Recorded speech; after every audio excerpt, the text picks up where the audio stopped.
Salut les amis, c'est Kipso. Aujourd'hui on part tester un sport méconnu du grand public. Il s'agit du quadball tiré du Quidditch d'Harry Potter. C'est devenu aujourd'hui un véritable sport et vous allez voir, c'est hyper dynamique.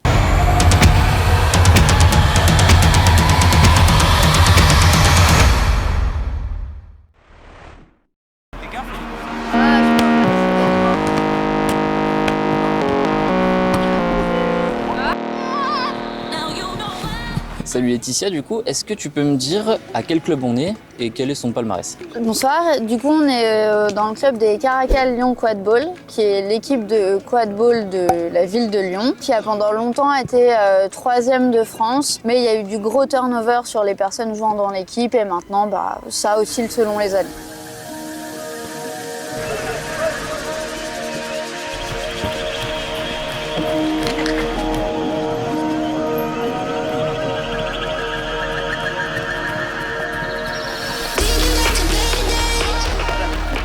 Votre club existe depuis combien de temps du coup? Cette année ça fera 10 ans. Ah ouais, c'est quand même énorme. Oui. 10 ans qu'il y a déjà le quadball. En vrai le sport existe depuis 18 ans. Ouais. Ça a été fondé aux États-Unis, ça a mis un peu de temps à venir en France, mais oui, c'est très peu connu et du coup souvent on est surprise d'apprendre depuis combien de temps ça existe. Et du coup, j'en viens à la question suivante. C'est quoi le quadball? C'est en fait un mélange de sports qui va fusionner le handball notamment, mais avec un ballon de volley qui est un peu dégonflé pour mieux l'attraper. Le dodgeball, ça n'est pas trop connu en France, mais c'est la balle aux prisonniers pour adultes. Et du coup, le rugby, puisqu'on va avoir des plaquages. Est-ce que tu peux nous dire aussi quelle est la différence entre le quadball et le Quidditch qui vient d'Harry Potter? Du coup, le Quidditch d'Harry Potter, c'est la base qui a été adaptée donc il y a 18 ans aux États-Unis par des gens de la fac qui en fait voulaient jouer ensemble, mais qui n'étaient pas tous du même genre et il n'y avait pas de sport existant en mixité à l'époque. Donc ils l'ont créé à partir de ça. La plus grosse différence évidemment, c'est qu'on court beaucoup au lieu de voler. Mais après, globalement, c'est assez la même chose adaptée sur le sol, à l'exception près que tout ce qui va être le fameux vif d'or, chez nous, il va arriver qu'au bout de 20 minutes sur le terrain et pas dès le départ. Donc les personnes qui vont jouer attrapeurs, attrapeuses ont un autre poste avant. Il y a une explication à ça? Est-ce que c'est pour conserver le cardio peut-être ou la vitesse du vif d'or? C'est plus parce que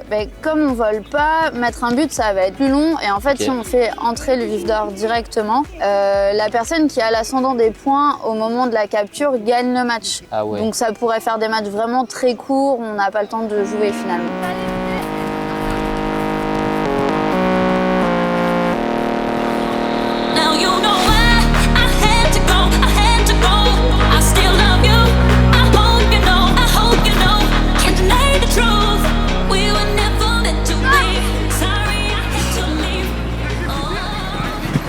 Quels sont les différents postes dans ce sport? Alors du coup il y en a 4. On va avoir les poursuiveurs, poursuiveuses qui ont du coup un peu le rôle des personnes au handball, qui sont 3 personnes qui vont jouer donc avec la balle de volley pour marquer des buts et qui sont identifiées par un bandeau blanc, puisque vu qu'on est différents postes sur le terrain en même temps et qu'on ne connaît pas forcément l'équipe adverse, on a des bandeaux de couleurs différentes pour reconnaître les postes. Ensuite, à ces 3 poursuiveurs, poursuiveuses, on va avoir une personne qui a un bandeau vert, qui est gardien, gardienne, et qui, au contraire de beaucoup d'autres sports, va avoir en attaque le même rôle. Cette personne reste pas du tout dans ses anneaux. C'est juste qu'en gros, elle a des petits pouvoirs en plus, notamment en défense, et que c'est obligatoirement elle qui remet la balle en jeu après un but. On a les batteurs et les batteuses qui sont 2 par équipe. Donc ça fait qu'on est du 6 contre 6 au départ. Et donc eux, leur rôle, c'est de jouer avec la balle de dodgeball et d'éliminer les adversaires. Après, on a dans l'équipe, donc le roster, il peut être jusqu'à 21 personnes, avec des remplacements qui sont n'importe quand tant que le jeu se déroule. On a des personnes qui vont après prendre le bandeau jaune pour passer attrapeur, attrapeuse et du coup aller essayer d'attraper, donc ça s'appelle plus le vif d'or mais le flag, et rapporter 30 points à leur équipe. Et du coup je l'ai pas dit mais un but ça vaut 10 points. Et du coup les équipes c'est composé de combien de personnes à peu près? Donc 6 puis 7 et dès qu'on a besoin de changer on se fait signe, à la prochaine il faut que tu me remplaces et comme ça on fait les changements qui doivent être obligatoirement du poste par poste. Et alors pas du genre par genre mais il y a une règle de genre qui stipule qu'on ne peut pas être plus de 3 personnes sur le terrain en même temps par équipe à s'identifier au même genre, car dans le quadball, tous les genres sont reconnus, donc c'est sur la base du déclaratif. Et donc du coup, il faut faire attention à ça lors des changements. Le poste d'attrapeur-attrapeuse, donc comme on l'a dit tout à l'heure, cette personne n'entre qu'au bout de 20 minutes sur le terrain. Et son objectif, c'est donc d'attraper cette balle qui est donc accrochée à un arbitre, qui est tout en jaune. Et donc, les équipes n'ont pas le droit d'avoir un maillot de couleur jaune, par exemple, puisqu'on pourrait les confondre avec le flag. Ça semble simple comme ça, mais dans les faits, nous, à part toucher cette balle, on peut pas faire grand chose d'autre. Par contre, lui, à part nous cracher dessus et nous mordre, bah, il peut faire un peu tout ce qu'il veut. Est-ce qu'il y a des grades ou des niveaux? On a un championnat national où il y a actuellement 2 ligues. Le nombre de ligues va... Enfin, 2 divisions, pardon. Dans ces ligues-là, le nombre de divisions va varier selon le nombre d'équipes qu'on a cette année-là. On a une Coupe de France également. Et après, du coup, si on parle à l'international, on a une Coupe d'Europe qui est un peu comme la Coupe d'Europe des clubs au foot ou au rugby, je sais plus trop. Où en gros, un pays peut emporter plusieurs équipes. Par exemple, quand nous, on va à la Coupe d'Europe, ben, on joue pour l'équipe de Lyon, pas pour l'équipe de France. Et il y a ensuite une Coupe du Monde et des Jeux européens. Parce que pendant longtemps, la Coupe du Monde s'est déroulée aux États-Unis. L'Europe a dit, bah ouais, mais comme on n'a pas de subvention, que c'est un sport amateur, c'est un peu compliqué financièrement. Donc on crée les Jeux européens et ça s'alterne tous les 2 ans, comme les JO. Où là, du coup, ça va être l'équipe de France qui va s'y rendre. Du coup, il n'y a pas de professionnalisation dans ce sport? Non. Même à l'étranger, il n'y a pas de rémunération? Ok. Alors, il peut y avoir un système de bourse parce que dans beaucoup d'autres pays, notamment anglophones, ce sont des équipes universitaires. Donc, aux États-Unis, au Canada, il y a des étudiants boursiers et boursières. Et c'est d'ailleurs une des choses qui a fait qu'on a dû changer de nom puisque le mot Quidditch est sous copyright de la Warner Bros. Passe tendue et une fois qu'on a lancé la balle, on va aller suivre sa passe et se mettre derrière la colonne qui est en face de nous.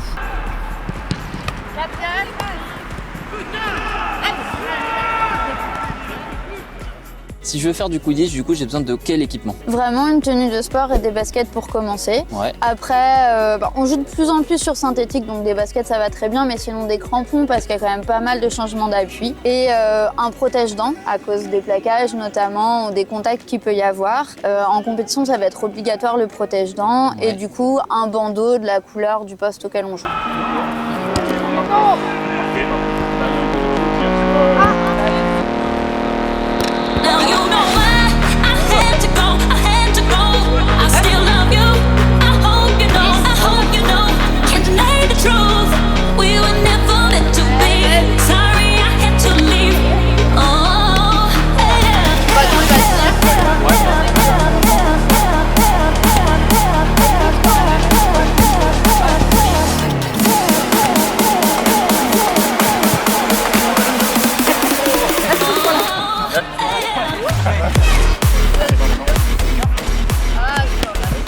Est-ce qu'il existe une section handisport? Non, pas à l'heure actuelle. Après, comme c'est un sport inclusif, alors effectivement plutôt au niveau du genre à l'heure actuelle, mais je pense que selon les handicaps, c'est possible d'intégrer déjà directement les personnes ou de faire des aménagements progressivement. Du coup, possiblement, ce type de prothèse, ça pourrait fonctionner dans ce sport? Oui, je pense. Je sais pas s'il y a des particularités ou peut-être est-ce que les contacts, il vaut mieux éviter ou... Après, je pense peut-être si je contacte la fédération pour avoir un petit mail de retour. Je l'ai déjà fait pour le hockey sur gazon. Ok.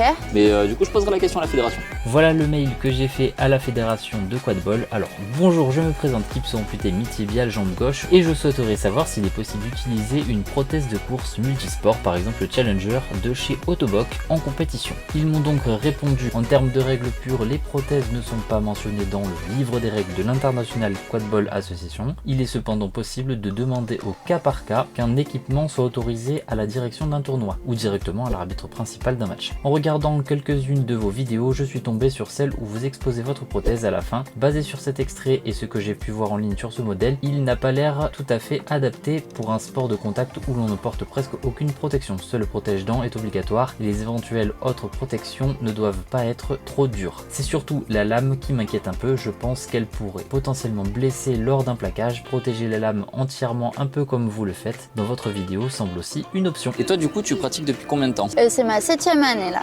Ah ouais, tu dois avoir une grosse technique du coup. Oui, enfin je sais pas.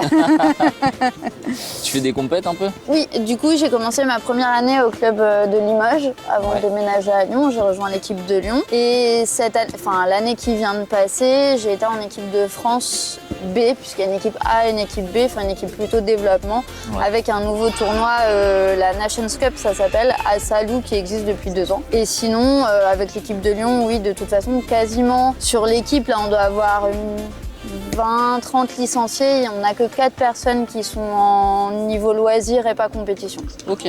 Du coup, ces balles, ce sont des balles de dodgeball où le but, ça va être d'éliminer les adversaires avec. Et comme elles n'ont pas tout à fait le même toucher que la balle de volley, on va commencer par faire des passes, puis ensuite on fera des gobes. Voilà, exactement pas comme ça. Puis on essaiera d'éliminer les autres. T'as déjà joué la balle au prisonnier? Un petit peu, ouais. Ok, bah du coup, le gobage, c'est quand tu rattrapes la balle, il faut surtout pas qu'elle te parte des mains, sinon t'es éliminé. Ok, ouais, je vois. Faut des réflexes là.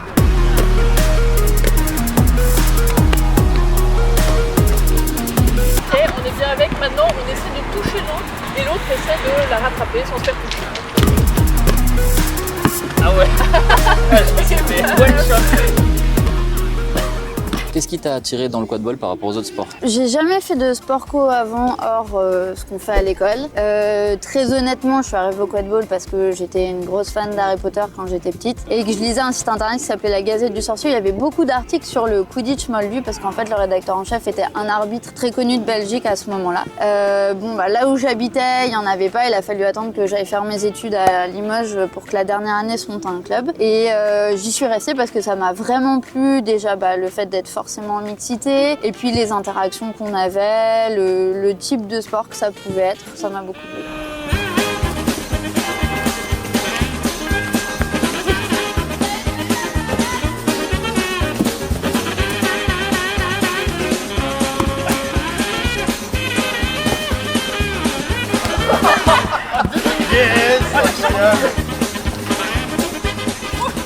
Est-ce que tu peux nous expliquer les règles de base? Des choses qui sont interdites de faire par exemple Il y en a beaucoup des choses interdites. Du coup, les règles de base, ça va être, on a les 4 personnes qui jouent avec le ballon de soif qui vont devoir aller marquer des buts dans un des 3 anneaux. On peut les marquer de devant, de derrière, vraiment en passant la main dans l'anneau et en le lâchant. Tant qu'on est en jeu sur notre balai, qui s'appelle maintenant un bâton, on peut marquer un but.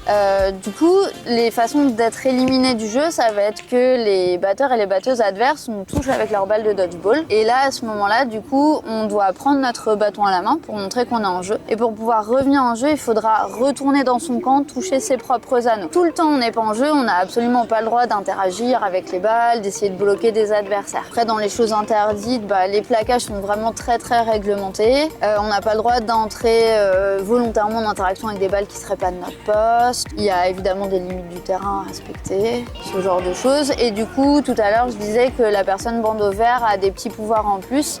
Ça va être en défense de... En fait, il y a une ligne de gardien à 5,5 mètres devant les anneaux. Dans cette zone, quand le gardien ou la gardienne est en défense, on ne peut pas la plaquer. On ne peut pas l'éliminer avec un dodgeball. Elle a le droit de passer sa main dans l'anneau pour empêcher un but. Et après, c'est elle qui remet forcément la balle en jeu comme ça vient.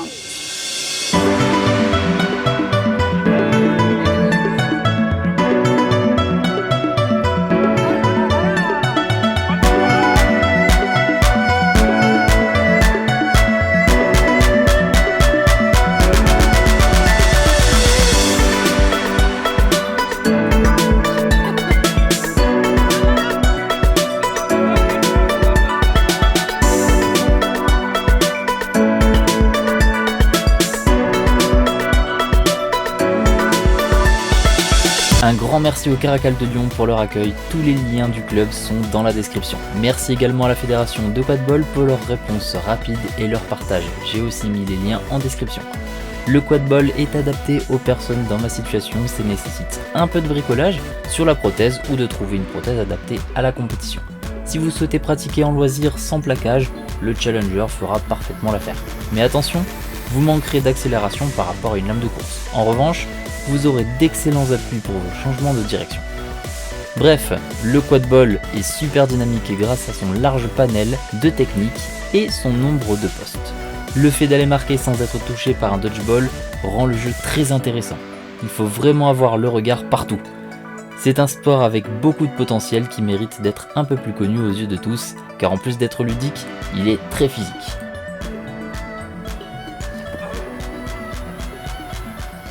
Petit retour à la maison, je vais vous exposer les problématiques que j'ai rencontrées. Je l'ai dit un peu avant dans la vidéo, mais j'ai un gros manque d'accélération par rapport aux personnes valides avec le Challenger. Il y a aussi un gros travail à faire sur les appuis et les changements de direction. Il y a plein d'exercices du même type que j'ai déjà présenté en short pour le hockey sur gazon, je vous mets le lien dans la description. Et petite astuce avec le Challenger, il faut bien utiliser la pointe du pied pour pouvoir accélérer plus fort pendant la course. Allez, c'est le moment de se dire à la prochaine et n'oubliez pas que vous êtes maître de vos propres limites.